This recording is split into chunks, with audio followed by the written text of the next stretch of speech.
Ever wonder why arguing with someone online feels like hitting a brick wall? You bring facts, they bring vibes, and nobody moves.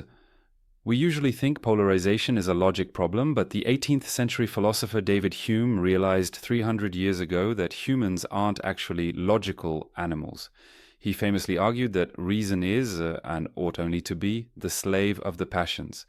This is the ultimate hack for understanding your social media feed.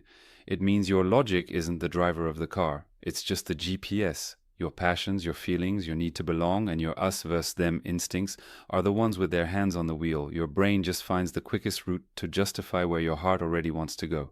The filter bubble is essentially a giant habit machine that exploits this. Hume believed that we don't learn through deep philosophy, but through custom and habit. If you see a ball drop 100 times, you habitually believe in gravity. Algorithms do the exact same thing. They feed you a constant loop of content that confirms what you already think. This creates what Hume called vivacity, a psychological force that makes an idea feel incredibly real and true just because you've seen it repeatedly. When your feed is 100% one perspective, your habit of mind becomes so strong that you lose your epistemic humility. You stop seeing a different opinion as a valid perspective and start seeing it as an attack on reality itself. This leads to a massive internal conflict called the is-ought gap. Hume noticed that people see a fact about what is and immediately jump to a moral judgment about what ought to be. Digital bubbles weaponize this jump. They trigger your violent passions, anger, outrage, and tribalism, which then force your reason to work overtime to make the other side look like villains. Once you are in a state of violent passion, no amount of data or fact-checking will change your mind because the master, your feelings, has already given the order.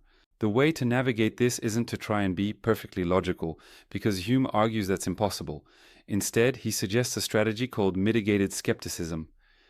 This is about having the self-awareness to realize that our minds are limited and that most of what we know is just a well-worn digital habit. It's about intentionally shifting from those violent passions of internet rage to calm passions, like the desire for a peaceful community and a curious mind. Ultimately, Hume's fix for a polarized world is social commerce. He believed our weird, isolated thoughts only get corrected when we are forced to interact with people who aren't like us. The algorithm wants you isolated and angry because that keeps you clicking.